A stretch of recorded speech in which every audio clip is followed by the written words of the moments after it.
Welcome to Quick Counsel with Kristen Lavoie and Erin Van Kampen, where we provide you with a practice tip or an overview of a common legal issue in just a few minutes. My name is Erin, and today I'm going to talk to you about some important rules that apply when witnesses fail to appear for trial. The basic rule, the most important one you probably need to know, is that the prosecution must produce all endorsed witnesses. What are endorsed witnesses? Well, those are the witnesses that the prosecution has indicated that they intend to call at trial. And Michigan law requires them to do this. In Wayne County, you'll often receive a witness list, like the one I'm showing here.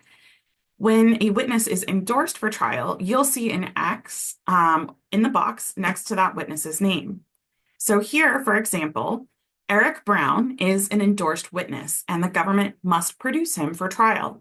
However, Joshua Stewart is not an endorsed witness, and the government does not have that obligation. The government also must produce at trial any witnesses for whom the defense has requested assistance with compulsory process. We have a statute that allows the defense to request this assistance. That's MCL 767.40A, subsection 5. That request must be made in writing at least 10 days in advance of trial. But if that request is made, then the government has the same obligation to secure that witness's appearance as they do for the witnesses they've endorsed. If the government does not secure the appearance of a witness they've endorsed or one for whom the defense has sought assistance with compulsory process, then the government must show it exercised due diligence in attempting to bring the witness to court. What is due diligence? Well, the case law says that due diligence doesn't mean that the government needs to make every possible effort to secure a witness's appearance, but they do need to make a reasonable effort. This should include an attempt or multiple attempts, really, to serve a subpoena on the witness, attempts to confirm alternate addresses, checking jails, and things like that. Eccles, which is the key case for us on due diligence, is a really great example of how much is required to show due diligence.